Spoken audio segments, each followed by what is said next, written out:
Paz do Senhor, que Deus te abençoe em nome de Jesus. Abra uma palavra do Senhor no Evangelho segundo João, capítulo 6, versículo 47 em diante. Diz assim: na verdade, digo que aquele que crê em mim tem a vida eterna. Eu sou o pão da vida. Vossos pais comeram maná no deserto e morreram. Este é o pão que desce do céu, para que o que dele comer não morra. Eu sou o pão vivo que desceu do céu, e se alguém comer deste pão, viverá para sempre. E o pão que eu der é a minha carne, que eu darei pela vida do mundo. Disputavam, pois, os judeus entre si, dizendo: como nos pode dar este a sua carne a comer? Jesus, pois, lhes disse: na verdade, vos digo que, se não comerdes a carne do Filho do Homem e não beberdes o seu sangue, não tereis vida em vós mesmos. Quem come a minha carne e bebe o meu sangue tem a vida eterna, e eu ressuscitarei no último dia. Porque a minha carne verdadeiramente é comida, o meu sangue verdadeiramente é bebida. Quem come a minha carne e bebe o meu sangue permanece em mim e eu nele. Assim como o Pai que vive me enviou, eu vivo pelo Pai. Assim quem de mim se alimenta também viverá por mim. Este é o pão que desceu do céu, não é o caso de vossos pais, que comeram maná e morreram. Quem comer este pão viverá para sempre.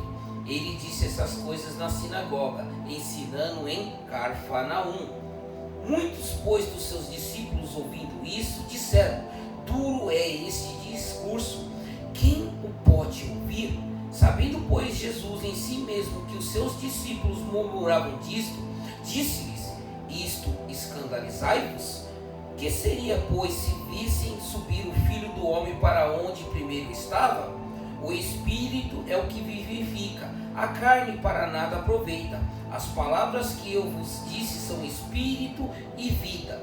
Mas há algum de vós que não creem, porque bem sabia Jesus desde o princípio quem eram os que não criam e quem era o que havia de entregar. Somente até aqui. A palavra de Deus nos mostra que, na verdade, digo que aquele que crê em mim tem a vida eterna. Eu sou o pão da vida. A palavra de Deus, Jesus Cristo. Este é o pão que desce do céu, para que o que dele comer não morra. Eu sou o pão vivo que desceu do céu, e se alguém comer deste pão, viverá para sempre. E o pão que eu der é a minha carne, e eu darei pela vida do mundo. Aqui nós vemos o Senhor falando que Ele se doará, para que nele viveremos, nos alimentaremos, beberemos do sangue? Claro que não, porque nós não somos carnívoros e tampouco homens bestas feras. Não somos esse tipo de pessoa.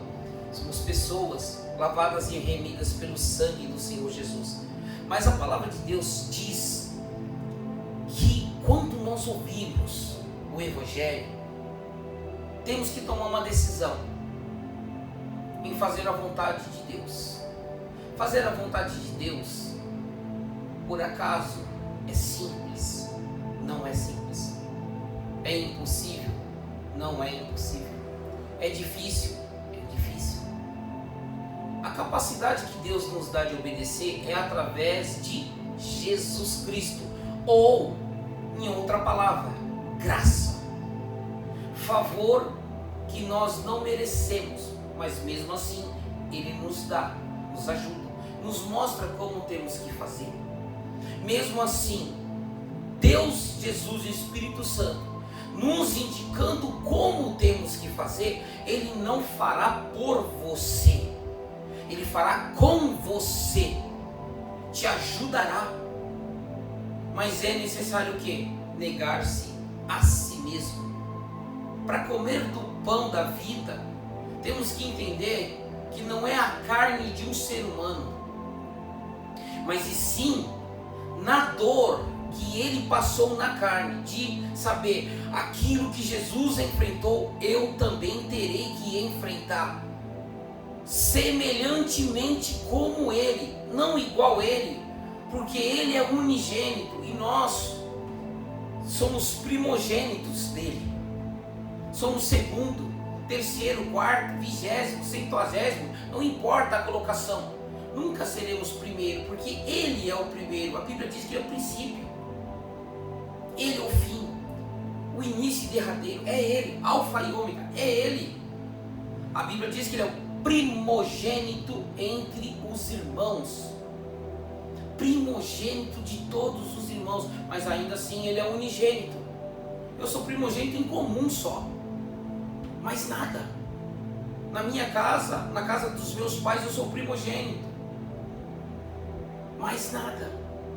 Hoje eu entendo que existe alguém superior, mas esse superior, ele me ensina, me mostra que para herdar o reino dele, ou melhor dizendo, para herdar o reino junto com ele, por isso que somos co-herdeiros em Cristo Jesus, temos que obedecer o que ele está falando, obedecer o que ele está falando, sentir na pele o que ele está falando, ter o mesmo sentimento, como fala Paulo, tende os mesmos sentimentos que houve em Cristo Jesus, ter o sentimento dele, o espírito dele, sentir como ele sentiu, fazer como ele fez, viver a promessa que ele falou para nós vivermos.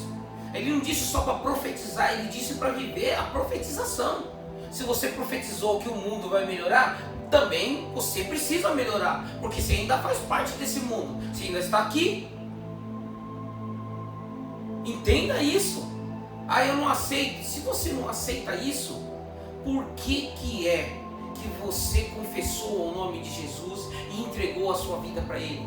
Para você se tornar um rebelde, pior do que do início. Se você não aceita essas palavras, por que você nomeou Jesus Cristo como teu dono e teu Senhor? Você tem ideia do que você fez? Pense bem no que você fez. Você já viu um corpo sem cabeça? Não anda, só tem espasmos. Quantos já viram galinhas sendo sacrificadas para depois ser despenada e servir de alimento? Muitos brincavam, arrancavam a cabeça da galinha e deixavam ela andar. Ela dava 10 passos e caía dura e morria, mas ela já estava morta porque não tinha cabeça. Mesmo que o bicho, que ali será o alimento, não pense, ainda assim é uma criação de Deus que sem cabeça não consegue sobreviver. E agora em nós, que hoje somos filhos de Deus, que chegará o dia que Ele o porá, te colocará acima dos anjos. A Bíblia diz que nós seremos semelhantes aos anjos, seremos semelhantes, não iguais. Nós não nos daremos a casamento, porque não haverá casamento. Seremos semelhantes, mas seremos semelhantes a Jesus Cristo, a qual Deus falou que Jesus está acima dos anjos. E nós, como os filhos e filhas de Deus, estamos acima dos anjos. Não é eu que estou falando, é a Bíblia que mostra. Você não é qualquer coisa. Você é escolhido por Deus, como Paulo foi, anunciador da palavra através dos gentios, e mostrou como deveria fazer. Tanto é que quando ele foi escolhido e chamou-se ali o servo Ananias, acorde, aí eis-me aqui, Senhor. Vai a uma certa rua chamada direita, numa casa de um curtidor, que lá estará um homem chamado Saulo, precisando da sua ajuda. Senhor, eu já tinha ouvido tanto falar desse homem. Não se preocupe, Ananias, eu mostrarei que ele é um servo escolhido, um vaso que será útil para pregar o evangelho até os confins da terra. Olha o que Deus falou no Paulo, ou Saulo de Tarso, perseguidor, aprisionador, destruidor da igreja. Aí a palavra diz: aquele que perseguia agora é o que anuncia. É isso que você tem que ser. Por isso que você clamou o nome de Jesus, por isso que você confessou o nome de Jesus. Acabei de ler aqui de João 6, que muitas das coisas Jesus fazia em Cafarnaum, Betsaida e Corazim. São passagens de cidades que aprenderam, viram os milagres, mas não se converteram. Você vê o milagre e não se converte, ai de você. Se você viu acontecer e não se converteu, ai de você. Se você entendeu a palavra de Deus e não botou em prática, ai de você. Não faça isso, meu irmão. Não faça isso, minha irmã. Não seja o ai de você, mas seja o ai, Senhor, me ajude. Não quero perecer. Mas quando nós não obedecemos, já estamos perecendo no nosso próprio entendimento. Errar faz parte do ser humano, porque nós contemos erros. No nosso traço genético tem um erro que se chama pecado. Todos nós temos isso. Mas por que lutamos para falar tanto? Por que perseveramos para falar tanto? Porque é Deus que nos move a falar. Mas Deus também não só nos move a falar, mas também Ele nos move a melhorar. Por que adianta eu apontar o dedo e falar, você está errado, eu não mudo? Prego o evangelho, mas eu não mudo.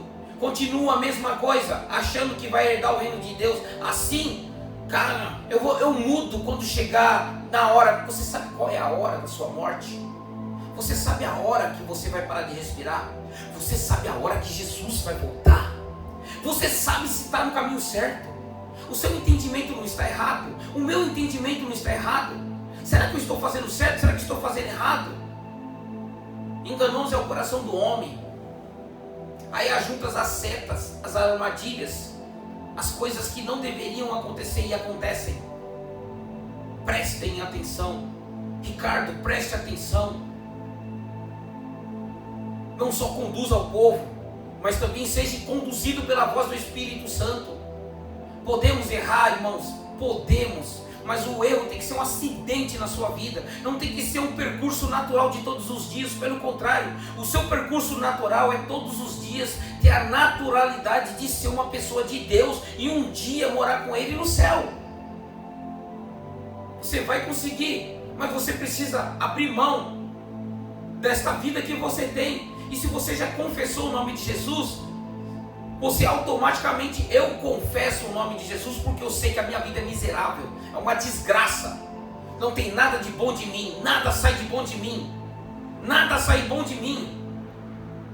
Jovem rico disse, mestre, bom mestre, o que eu hei de fazer para herdar a vida eterna?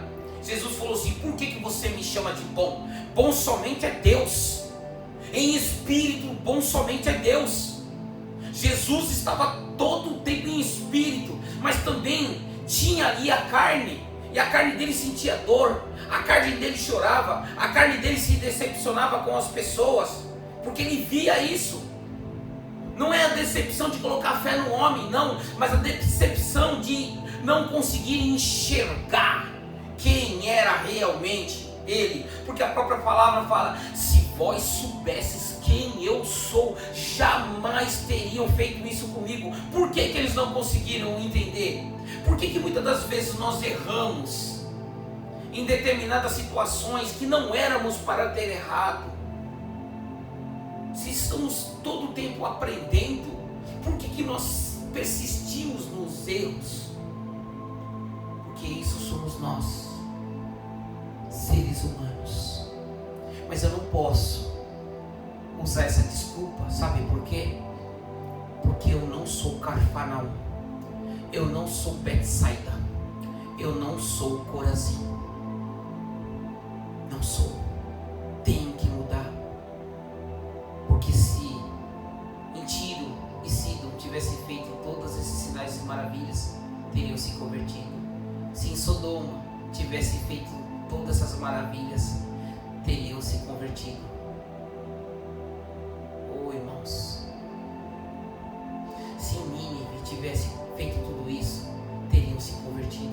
Converta-se, mude. Oração te ajuda, mas a oração não vai converter o teu coração.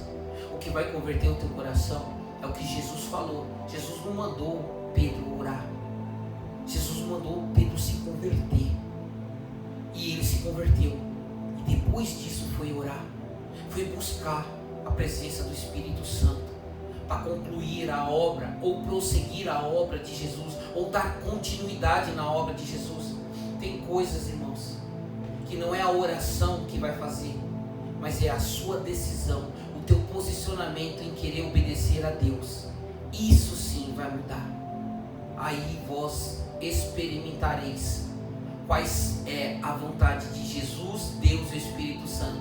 E você vai sentir que ela é boa, perfeita e agradável. Deus te abençoe. Busque a presença de Deus. Seja um representante dele aqui nessa terra. Deus te abençoe em nome de Jesus.